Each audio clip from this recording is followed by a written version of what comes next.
Muy buenas tardes, estimados radioescuchas. Un gusto estar con ustedes una vez más en su programa Futuro en Acción.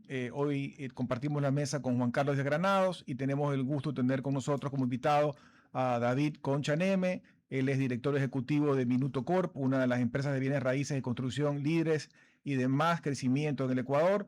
Él tiene una sólida formación académica por universidades tan importantes como la Universidad de Michigan y también la prestigiosa Universidad de Northwestern. Además, ha sido él dentro de su grupo familiar una figura clave en la evolución de Minuto Corp durante la última década, subiendo los números en forma exponencial, a tener más de 1,000 colaboradores y también ha crecido su facturación a niveles muy importantes y nos contará un poco todo lo que le ha aportado, especialmente metiendo elementos de transformación digital y todo un esquema tecnológico vinculándolo con el negocio. Juan Carlos.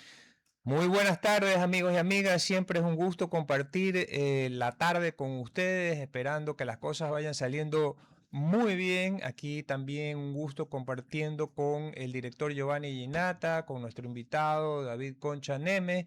Y quería comenzar en esta conversación con David consultándole, mira, nosotros siempre vemos estas compañías grandes y tal vez ese ha sido un error ideológico del Ecuador, pero las personas cuando ven las compañías grandes se olvidan que alguna vez fueron pequeñas y que hubo muchas lágrimas, mucho esfuerzo en poder comenzar estas compañías y después en hacerlas crecer.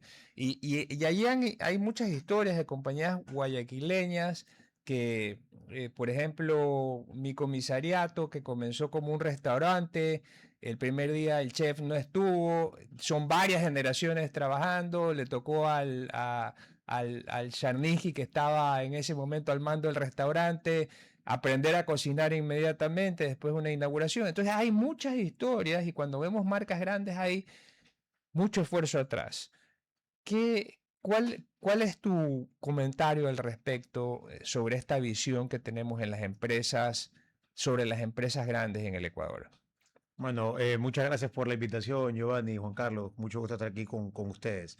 Eh, Mira, la visión, como tú bien dices, de las empresas grandes es que algún día fueron pequeñas, ¿no? Yo siempre, lo que me han escuchado antes, siempre lo digo, que algún día llegué acá yo al país después de haberme graduado y trabajé un año en Estados Unidos después de graduarme y llegué acá y mi cargo era el hijo del jefe.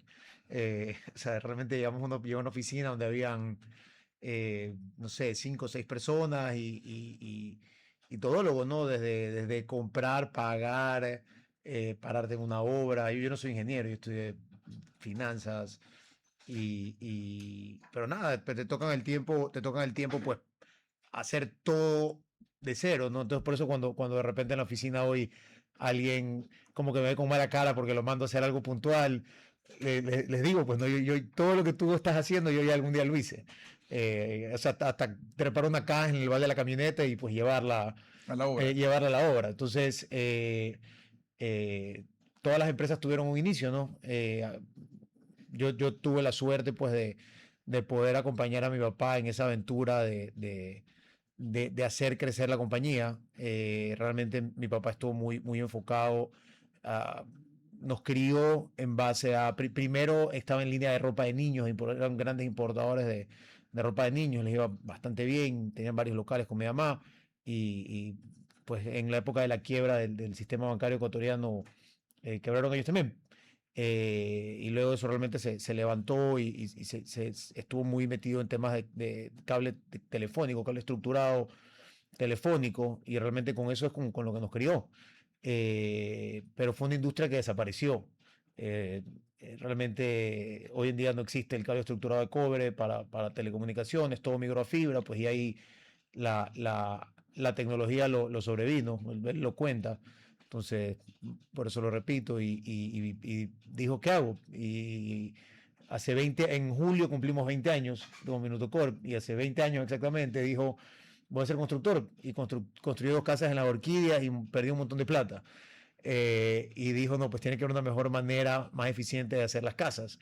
Y contrató a una persona y se puso a investigar y desarrolló un sistema de construcción en serie. Ese fue el inicio de Minuto Corp, construir viviendas en serie. Construían, no sé, pues, un año íbamos a hacer 2.000 casas construidas con sistemas de muros portantes, donde pues, son viviendas de hormigón fundidas en sitio con moldes. Entonces un molde era una casa al día. Entonces ibas replicando la misma casa todos los días. Pues, íbamos a fundir 10 casas, 12 casas al día, hacíamos en esa época. Y ese fue un poco el inicio de Minutocorp, con un sistema industrializado, pensado en la eficiencia.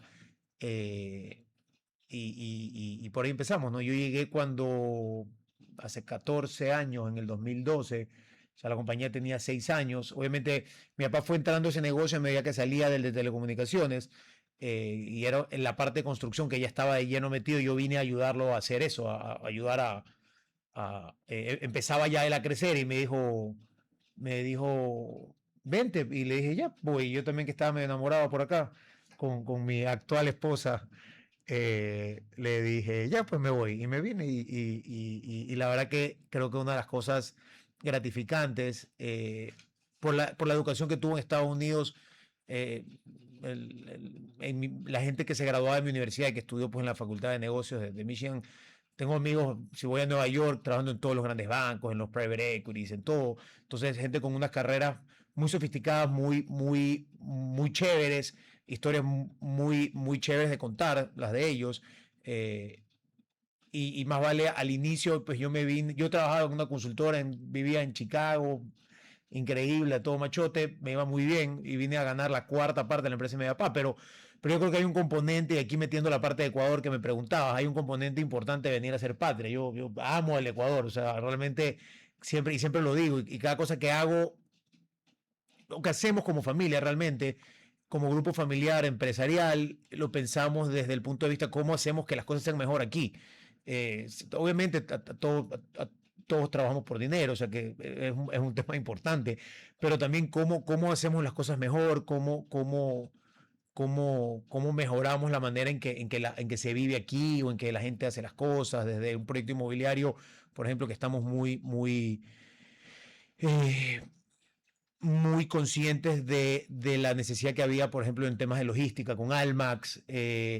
Realmente es un... ¿Cómo nace la idea de Almax? Almax se le ocurrió a mi papá en el 2008, cuando tenía 2 años, la empresa, la promotora, un proyecto piloto muy pequeño de 9 bodegas en Vía La Costa.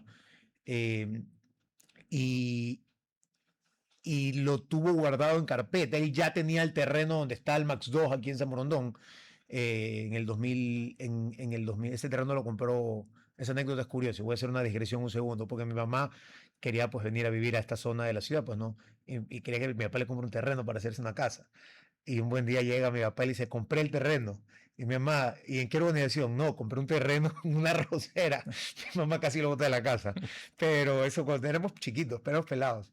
Y ese terreno lo tuvo guardado con esa idea de hacer Almax, desde el 2008 hasta el 2017, que salimos a vender Almax aquí en San Morondón. Entonces realmente maduró mucho la idea, y fue el primer proyecto inmobiliario que nos lanzamos a hacer. Antes de eso éramos solo constructores, y realmente fue un hit. Pues y ahí hemos ido haciendo uno tras de otro. También estamos en Vía La Costa, con un proyecto importante de bodegas, ya también Almax Vía La Costa. Pero regresando, conectándolo con las necesidades de Ecuador, es un lugar donde los empresarios ecuatorianos pueden llevar sus labores de manera segura, de todo punto de vista, del punto de vista de, digamos, que de seguridad física, de la delincuencia. Pues hemos sacado, por así decirlo, gente que hacía bodega en Pascuales, en el sur, que pues tenían que o llegar temprano, irse temprano por la seguridad, o pagar un guardia de seguridad que les costaba, pues no sé, $3,000 al mes, un turno de 24 horas. Vienen acá y pagan una alícuota de $200 y están seguros. Y no sé si conocen Almax. Juan Carlos me acompañó una vez, pero para los que no conocen, la gente trabaja en las bodegas con las puertas abiertas. Como está uno va y hay, no sé, pues en una manzana hay 20 bodegas, y de las 20, 8 están trabajando con las puertas totalmente abiertas. Y la gente camina y va a los comedores. Entonces, seguridad desde ese punto de vista, también seguridad desde el punto de vista, por ejemplo, contra incendio. La catástrofe, no sé si fue a inicios de este año o el año pasado, el gran incendio que hubo en el centro de la ciudad, que duró días. por falta de almacenamiento formal. Entonces, como escribió Hernando de Soto en su libro El Otro Sendero, la gente es informal a veces, no a veces, la teoría de él es que la gente es informal porque no tiene una alternativa formal. O sea, la gente en su libro, él habla de la gente pobre y dice, la gente es informal porque hace asentamientos, invasiones informales porque no hay una oferta formal de, Claro. O de el costo de vivienda. la formalidad a veces es O absurdo. el costo de la formalidad es absurda. Entonces, lo mismo va el tema de las bodegas.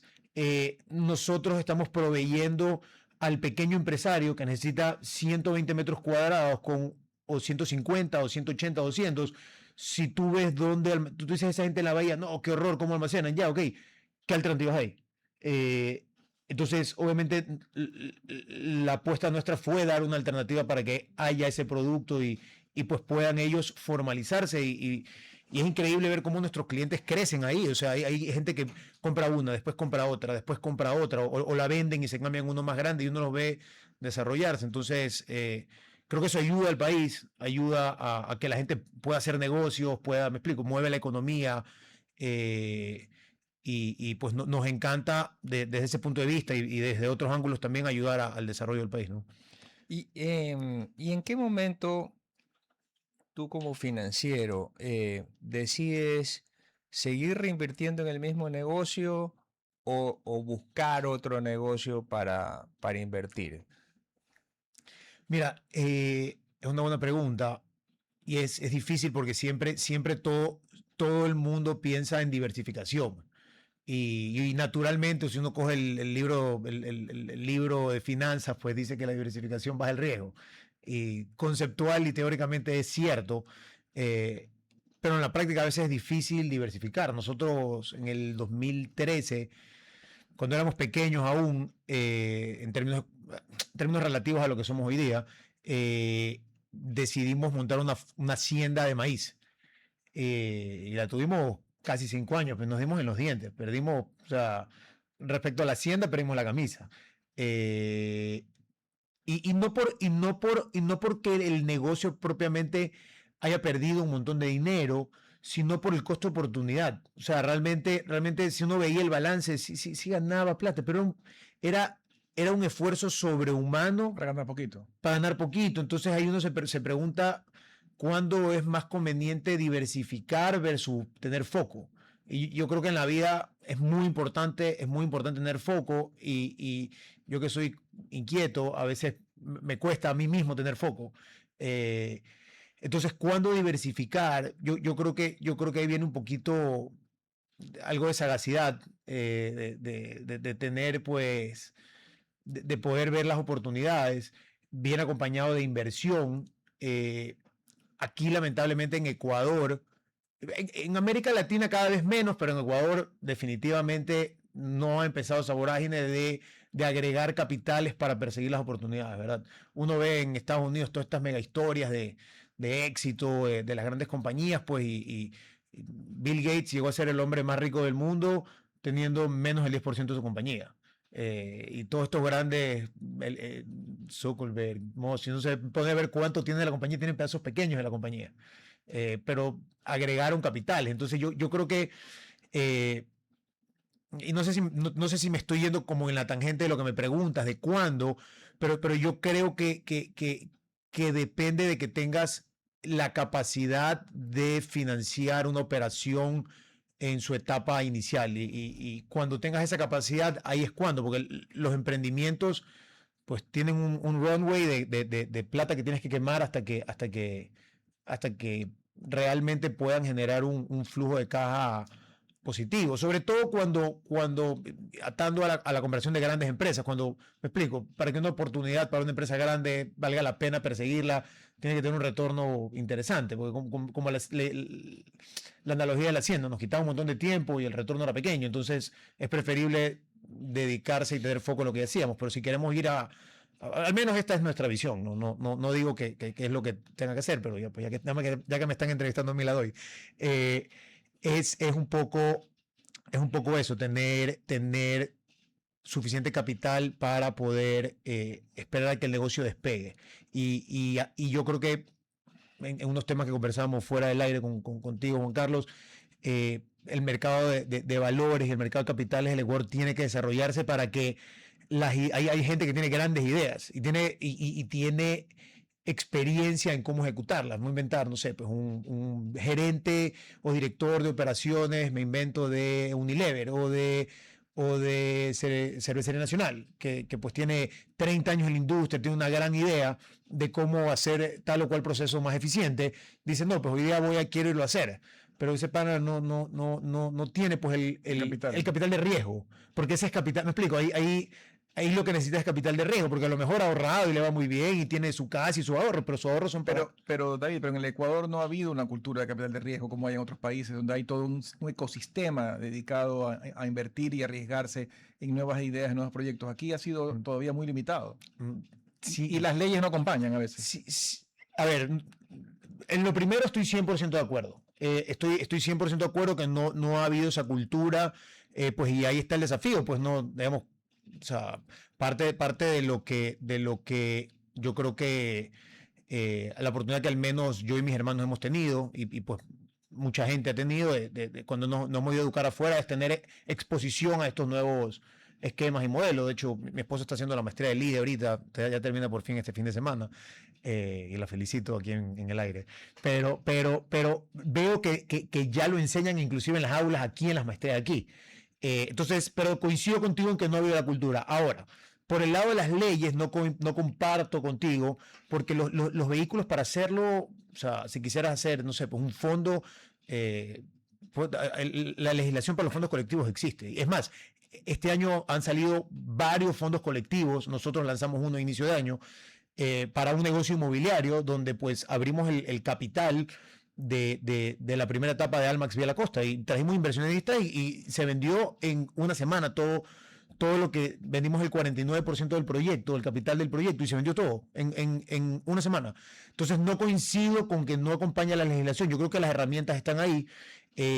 Definitivamente el apetito de riesgo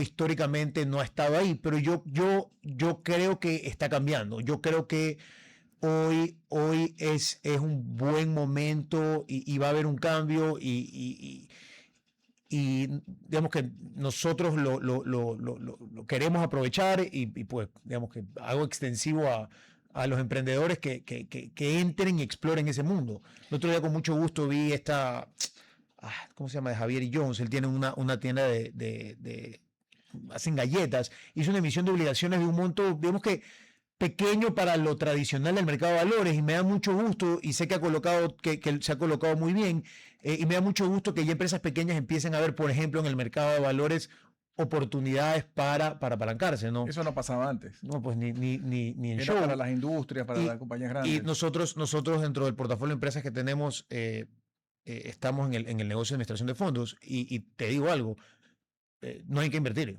O sea, no sabes la demanda que hay por instrumentos financieros. O sea, la demanda está ahí. Y el negocio de administración de fondos en el país, que el año pasado creo que ha sido 50%. Hay administradoras pues, de fondos que tienen más de 1.000 millones de fondos administrados. O sea, realmente sí hay mucho dinero atrás de oportunidades financieras. Y yo que estoy en el comité de inversiones de esta empresa, te digo, no hay en qué invertir. O sea, es un desafío todas las semanas encontrar cosas interesantes en qué invertir, y que pues obviamente si es de riesgo, más retorno, ¿no? Pero independientemente del perfil de riesgo de las inversiones, simplemente no hay. Yo creo que a los ecuatorianos les gusta invertir y están constantemente tratando de encontrar mecanismos de inversión que tengan alta rentabilidad. De hecho, es decir, siempre salen las noticias estos esquemas de Ponzi, y es porque es por la rentabilidad que la gente invierte en esos mecanismos ilícitos, y que terminan defraudando a los inversores, que muchas veces caen en eso. Pero hay iniciativas como de mercados de valores bursátiles regionales que se quieren conectar, y aquí en Ecuador no podemos conectarnos por el esquema en el que nos encontramos en las bolsas de valores de Guayaquil y de Quito. Y eso lo conecto con lo que tú, David Concha Neme, mencionabas, en el sentido de que, por ejemplo, Unilever, Cervecería Nacional tendrían grandes proyectos para hacer. El Ecuador requiere inversión que podría venir tanto local, que tú estás buscando oportunidades, todos estamos buscando oportunidades de ser parte de una Microsoft, comprar un poquito, pero a nivel regional también, a nivel regional hay grandes empresas y es difícil acceder a eso y es difícil que vengan e inviertan en el mercado de valores aquí. Entonces, ¿cómo nos integramos no al mundo, sino a la región desde el punto de vista del mercado bursátil? Desde un punto de vista técnico, creo que deberían invitarlo a mi gran amigo Carlos Julio Arosemena, que él ha estudiado mucho el tema y se los puede decir desde un punto de vista técnico. No sé si haya estado aquí, pero No. creo que pudiese aportar mucho a las discusiones que se tienen en este panel. Pero desde un punto de vista práctico, sí, definitivamente interconectar, hay proyectos de interconectar las casas de valores regionales. Entiendo, y de nuevo, alguien como Carlos Julio u otras personas que han estado ahí, o mi gran amigo Rafael Balda también, que fue intendente del mercado de valores muchos años, pudiesen decírselos. Hay temas de las cámaras de problemas a nivel de cámaras de compensación que me ganan en los aspectos técnicos y prefiero no entrar en esos detalles porque a lo mejor hablo alguna incorrección pero ¿qué es lo que va a pasar en la práctica? En la práctica lo que va a pasar es que las empresas locales van a poder acceder a capitales. Por ejemplo, en Centroamérica hay un excedente de liquidez brutal por las remesas que reciben de los gringos y no también tienen el mismo problema, no tienen que invertir. Entonces, las empresas ecuatorianas pudiesen colocar deuda o instrumentos financieros o los fondos colectivos o pues cualquier instrumento que trance en bolsa, en estos mercados con mayor liquidez o mayor apetito, o puedes tener una asimetría, que es lo que usualmente pasa. Como Ecuador es un país dolarizado, y gran parte del problema de la dolarización, como bien conocen, es que no tenemos pues un prestamista, un lender of last resort. No tenemos un banco central que haga el calce con el descalce de liquidez del sistema. Entonces los bancos aquí deben ser las mayores reservas en el mundo, los bancos ecuatorianos, o las economías dolarizadas vender los bancos con las mayores reservas. El porcentaje que tienen en reserva los bancos ecuatorianos es ridículo. O sea, los bancos ecuatorianos son extremadamente seguros, pero es justamente cuidándose de una coyuntura de liquidez. Llámale un COVID, llámale una crisis local, lo que sea.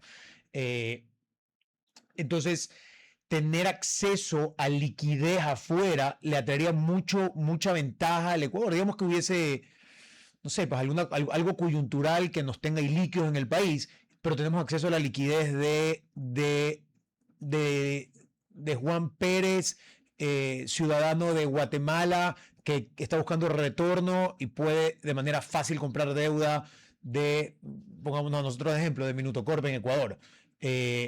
Nos abriría un mundo de liquidez. Ahora, alternativamente, también le permitiría a el Juan Pérez ecuatoriano comprar deuda de una compañía en Guatemala. Correcto. Entonces, que al final del día tú dirías, digamos que yo creo que el pensamiento de los reguladores es, no, pues se me va a ir la liquidez del país.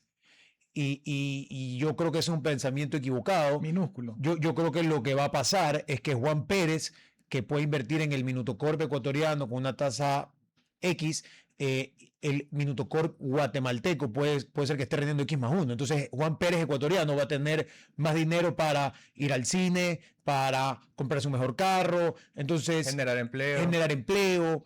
Y eso es lo que pasa en una economía abierta. Entonces yo creo que hay un desafío conceptual que los que hacemos empresa tenemos pues que debatir con los reguladores para que nos abran. Es que el concepto de apertura yo creo que funciona tanto en lo comercial como en lo financiero. O sea, el concepto de cerrar a un país con una visión proteccionista está demostrado en la historia que no ha funcionado y que más bien hace perder a las economías locales. Yo creo que abrirse en lo financiero, abrirse en lo comercial, ha demostrado que siempre genera crecimiento y desarrollo. Vamos a irnos a un corte breve y regresamos enseguida. RTP 96.5, a la conquista del mundo digital. Programas de opinión con referentes de la comunicación. Noticias para contar todo lo que está pasando en todo momento. Una variedad de segmentos con lo que necesitas saber. Todo para mantener a nuestra audiencia y seguidores siempre bien informados. Siempre RTP. Buena compañía.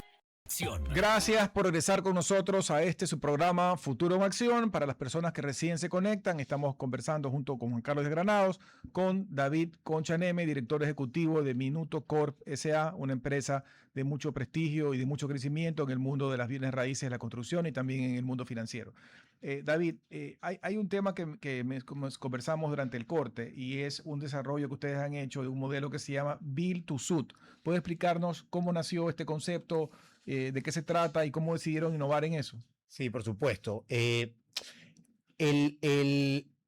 Build to Suit básicamente es una construcción para un usuario, una empresa que requiere un inmueble con definidas, con ciertas características muy particulares de ellos, ¿no? Por eso es Build to Suit, es como un traje a la medida. Por ejemplo, Primax, que es cliente nuestro en esa línea, necesita, el inmueble es una gasolinera, necesita surtidores, necesita tanque, necesita una tienda. En el caso de Action Log, que son del grupo de Arcos Dorados de McDonald's, ellos lo que necesitan son cámaras frías, con X número de andenes. Entonces, que nosotros firmamos un contrato de renta y pues le rentamos periodos de 15, 20 años este inmueble que está hecho bajo las especificaciones de ellos. A término, pues ellos o renovamos o desocupan el inmueble y si renovamos y si lo desocupan, pues tendremos que buscar quien lo quiera, alguien que lo quisiera rentar y pues es un inmueble rentero, por así decirlo.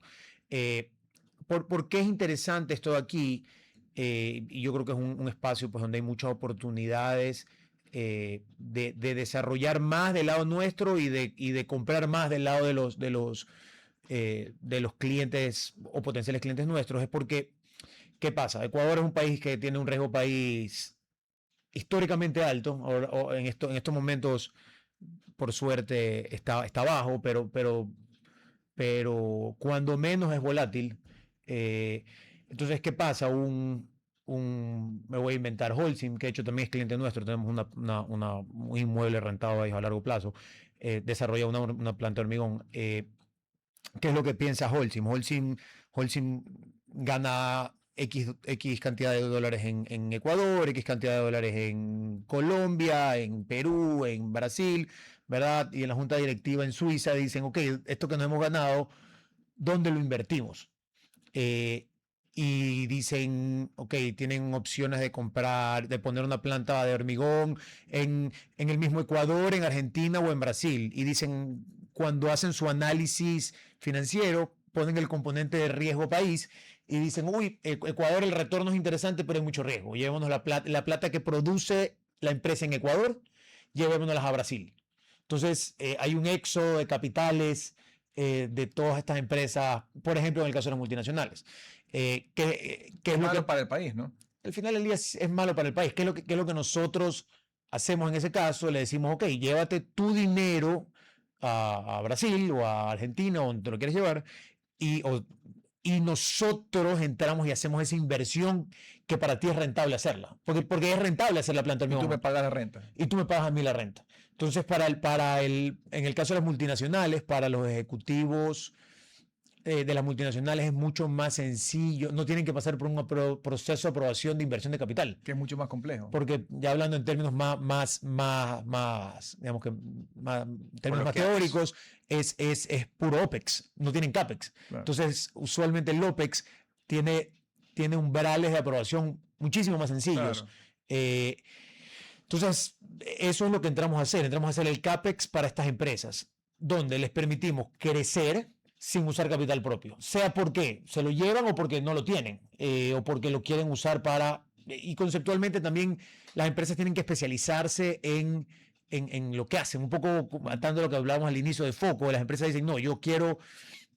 por ejemplo, los supermercados, que también hablamos fuera de aire, el negocio de ellos es tener más inventario, tener más gente vendiendo, invertir en tecnología para que el proceso de, no sé, pues de pago en la caja sea más eficiente y más rápido.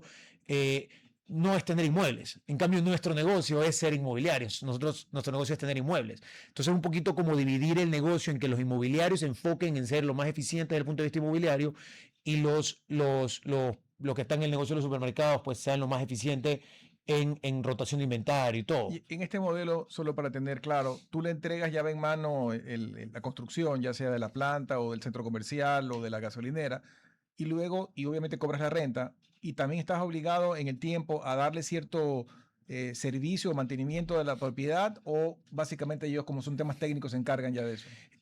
Mira, el build to suit es en todo el sentido de la palabra. Cada contrato es un mundo, cada cliente tenemos condiciones diferentes. Hay clientes donde les entregamos y Dios mediante no lo volvemos a ver 20 años. en 20 años. Sí, mantenemos gran relación con nuestros clientes, entonces sí nos vemos, pero conceptualmente ese es un escenario. Otro escenario es donde ellos, me explico, nosotros hacemos ciertos mantenimientos periódicos, hacemos ciertos cambios de ciertas cosas en el tiempo, entonces realmente son negociaciones que se ajustan al requerimiento de cada cliente, ¿no? Okay. Me parece súper interesante lo que mencionas porque al final has puesto ejemplos de la situación del país y has aprovechado oportunidades como compañía. Es decir, ese caso de la bahía, es decir, ya, o sea, tienes ese desafío, pero acá hay una solución en Almax. Lo que acabas de mencionar, es decir, no te aprueban afuera que haya inversión en Ecuador, pero tienes una solución en este esquema que acabas de mencionar. Entonces, ese es mi aprendizaje que me llevo de esta entrevista. Ahora, regresando a la emisión de obligaciones, hay personas que dicen, qué maravilla, hice una emisión de obligaciones, ya no tengo que conversar tanto con el banco, y también he encontrado la visión contraria. ¿Cuáles son las ventajas y las desventajas de emitir obligaciones en el Ecuador? Yo creo que por el lado, efectivamente, yo también he escuchado lo mismo, hay gente que dice, no, pero me imponen un montón de controles. Yo creo que las empresas que son ordenadas y llevan sus cosas en orden, realmente el control adicional que te da la super no debería ser un problema. Esa es mi apreciación respecto a ese tema de que la gente dice, no, que es un problema. Para mí, me explico, si las cosas están ordenadas, es simplemente hacer un informe más al mes y listo. Por el lado de las cosas complicadas. Yo creo que, mira, el mercado de valores, y esto me lo enseñó una persona y lo repito bastante, y lo repito siempre cuando me preguntan lo que tú me has preguntado. El mercado de valores no es un sustituto del banco. ¿Ok? Es un complemento, es una opción más de financiamiento que yo creo que todas las empresas deberían de tenerla abierta. ¿Ok? Las empresas hay una fórmula de cuánto tú puedes emitir en deuda con respecto al patrimonio y todo, ¿no? No voy a repetirla, sí me la sé, pero no la voy a repetir porque a lo mejor me equivoco y no. Prefiero no equivocarme, pero hay un porcentaje de tu patrimonio que tú puedes emitir en deuda en el mercado de valores, ¿okay? Legalmente. Y es una línea de crédito que tienes abierta siempre. A veces la gente se mata por ir al banco. Tú ante el mercado de valores tienes siempre una línea de crédito abierta. Naturalmente, para que te compren el papel, pues va a depender, de la tasa va a depender del riesgo. Los inversionistas por una empresa nueva en el mercado de valores te van a requerir una tasa mayor, por una empresa que va por no sé, pues nosotros hemos hecho creo que 8 o 9 emisiones ya, y siempre hemos pagado a tiempo y nunca ha habido ningún sobresalto ni nada. Entonces, me explico, a nosotros nos requieren menos que una empresa que recién va a ingresar. Pero es importante para las empresas entender eso. Y sí, de repente hay momentos en el que puede ser un poco más caro, hay un poco que el banco, hay momentos en el que puede ser un poco más barato que el banco, pero lo que yo aprendí en mi vida es que no hay plata más cara que la que no tienes. Y en momentos coyunturas muy complicadas, como por ejemplo el COVID, que los bancos estaban cerrados a machote, nosotros hicimos una emisión en pleno COVID y fue una manera de financiarnos y pasamos la tormenta cantando desde un punto de vista financiero, pero claro, ya teníamos un un track record de haber hecho obligaciones y pagadas. Entonces yo creo que es un camino que las empresas tienen que empezar a recorrer desde un punto de vista de tasa. Probablemente entrar al mercado de valores va a ser más caro que irte al banco, hoy al menos en este ambiente de alta liquidez que hay. Pero ese no es el motivo por el cual ir. Ok, voy a pagar más, pero voy a abrir una posibilidad más de financiamiento. Ahora, uno cuando emite los papeles, no necesariamente tienes que colocarlos. Nosotros, por política, siempre tenemos papel en tesorería y lo tenemos emitido. Si me cobran el fee por la emisión, lo pago, pero tengo papel ahí. Cuando salen las oportunidades de comprar un terreno, en el caso inmobiliario, o alguna oportunidad de negocio que requiere capital, tenemos el papel listo. Colocamos e invertimos. Entonces, creo que es importante. Para nosotros fue cuando realmente decidimos convertirnos en promotores inmobiliarios de constructores, porque ya éramos constructores, éramos buenos constructores, tenemos una buena cartera de clientes, pero la construcción es un negocio operativo. A mí me pagas, yo construyo. No me pagas, no construyo. Me explico, no requiere grandes cantidades de inversión, más allá de equipos y cosas menores. Cuando decidimos ir al negocio de promoción, pues donde obviamente ya tomas una posición financiera y un riesgo de que los clientes compren los apartamentos o no los compren y requiere mucho más capital, donde no me pagan para construir, sino que invertimos y luego cobramos. Si no hubiese sido por el mercado de valores, no estaríamos contando la historia del crecimiento que hemos tenido. No necesariamente nos debe ir mal, pero no el crecimiento que hemos logrado tener. El mercado de valores ha sido un bastión, un aliado increíble en esta aventura de crecimiento. Entonces sí lo incentivo mucho yo. David, tú mencionaste en la primera parte el hecho de que ustedes ya habían lanzado fondos administrados y habían financiado proyectos con capital de la gente que invertía en proyectos. En países como Estados Unidos, por ejemplo, un tema que no es nuevo, es antiguo, de los fideicomisos, los REITs, los trusts vinculados con bienes raíces, existen hace mucho tiempo. No sé si es equivalente a lo que ustedes hicieron o parecido, pero también en temas más modernos ya inclusive se habla de tokenización de proyectos inmobiliarios donde tú vendes electrónicamente, digamos, pedacitos de tu proyecto. ¿Qué nos falta para crecer más en ese sentido en Ecuador? Mira, los REITs son los Real Estate Investment Trust, en español se llaman FIBRAs, fondos inmobiliarios, bursa, fibra, en fin, se llaman FIBRAs. Los mexicanos fueron los primeros en hacerlo en Latinoamérica a gran escala. Aquí ya está empezando a ver, el Rosado acaba de sacar uno o dos. Nosotros estamos estudiando lanzar justamente una fibra de los proyectos que tenemos en renta, y realmente uno democratiza efectivamente el acceso a ese tipo de inversiones. Un inversionista tiene que tener un portafolio diversificado, ¿verdad?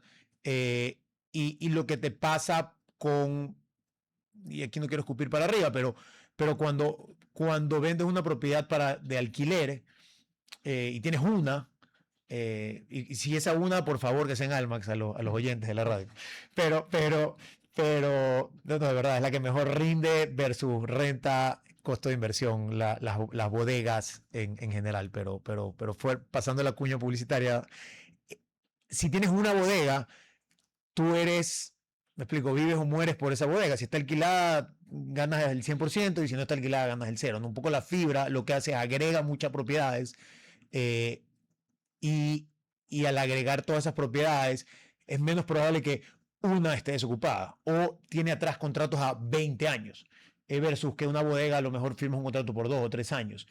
Entonces yo creo que democratiza, y los inversionistas pues dentro de su portafolio pueden armar y tener, ok, yo quiero tener el 50% en certificados de depósito, pues porque quiero tener plata para cualquier emergencia, el 20% en inmobiliario, el cual pueden tomar la opción de o compran una bodega o invierten en una fibra, con la diferencia que la fibra la tienen sentada y no los llama a decir que se dañó el agua, no los llama a decir que hay que pagar el impuesto predial, no me explico, hay alguien que administra, que usualmente son fondos colectivos a través de las administradoras de fondos, y pues ya pueden invertir el resto de su capital en 10% en capital de riesgo, que es lo que usualmente entre el 10 y 20% todo inversionista debería tener en capital, invertido en capital de riesgo y pues en otros instrumentos. Ayer Entonces, veía una fibra que invertía en Estados Unidos, que invertía fuera de los Estados Unidos y que me pareció súper interesante, pero eso también lo quiero aterrizar a...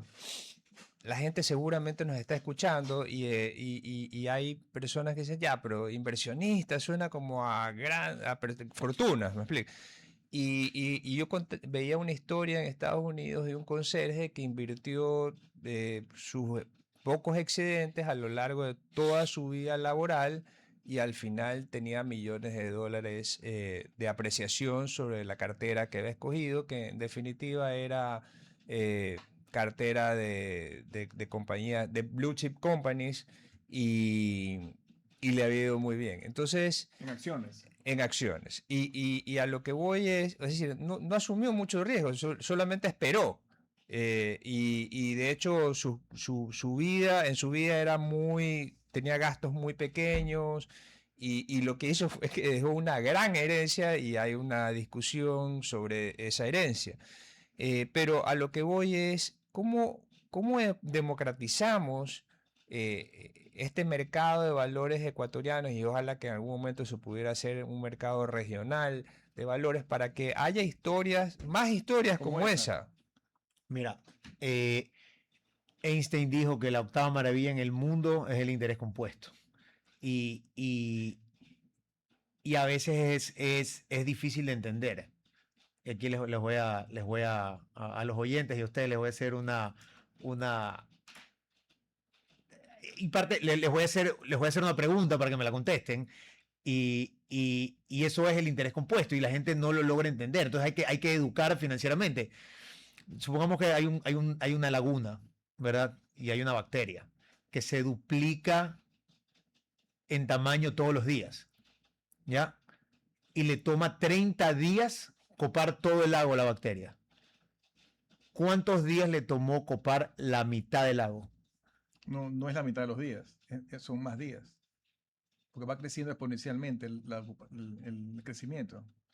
¿Cuántos días? No, Ahora los oyentes que nos manden un... Para que sé, pero nos contesten por WhatsApp. Necesitamos una bodega el que Sí. conteste correctamente. No, te toma, si en 30 días se llena y se duplica todos los días, le toma 29 días llegar a la mitad. correcto. Entonces, si lo pones desde el punto de vista financiero, digamos que alguien quiere llegar a una meta de tener ahorrado para su jubilación $100,000 o lo que sea, pongamos $100,000. Y todos los años invirtiese se duplicase su dinero, lo cual es digamos que muy complicado de lograr. Pero pongámonos en ese escenario un momento, y esa persona ahorra todos los años durante 40 años y para llegar a los $100,000 le va a tomar llegar a 50,000, que es la mitad, le va a tomar 39 años y después solo le va a tomar un año más llegar a los 100,000. Entonces, cuando uno ve cuando uno lo entiende y lo ve gráficamente, entiendes que tu objetivo, que se ve tan distante, va a estar muy distante hasta casi el final. Es la curva. Entonces, eso digamos que es un voto a decirle, o un llamado a la gente a decir, empieza temprano, aunque sea con poquito, porque esa meta que tú tienes no la vas a ver si no hasta el final.